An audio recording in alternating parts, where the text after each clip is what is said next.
харилцааны 7 томьёог үзнэ. Энэ томьёог бид нар амьдрал дээр мэддэг, хэрэгжүүлдэг боловч яг дотны харилцаанд орохын өмнө эргэлдэж эхэлдэг. За тэгэхээр эхний томьёо.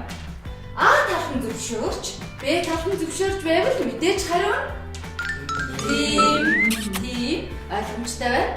Хоёр дахь томьёо. А талхан зөвшөөрч, Б талхан хариулахгүй. Эсвэл өөрөө хариулах чадваргүй байх юм бол хариу нь юу байх нь вэ? Үгүй. Энийг тийм гэж ойлгож болохгүй нэ шүү. За, гурав дахь томьёо. А талхан зөвшөөрч, Б тал мэдхгүй байх тохиолдолд хариулт нь юу байх вэ? Үгүй.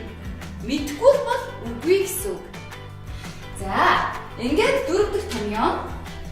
А талхан зөвшөөрч, Б талд нь эхлээд тийм явцын дунд үгүй гэдэг шийдвэр гаргах юм бол энийг юу гэж ойлгох нь вэ? Хариулт нь юу байх нь вэ?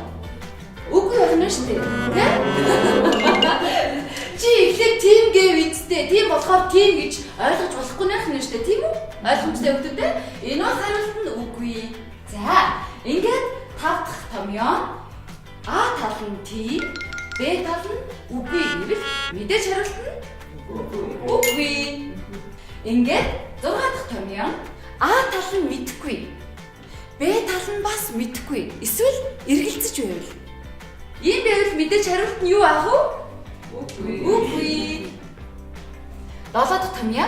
А тал үгүй, Б тал үгүй. Хариулт нь мэдээж үгүй. Энэ бол хамгийн ойлгомжтой тийм.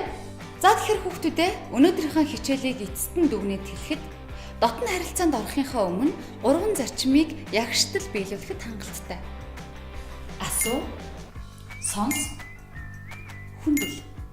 Тийм болохоор өнөөдөр бүгдээрээ дотны харилцааныхаа 7 томьёог ягштал цээжлэх нь ойлгомжтой юу? Сайн байна.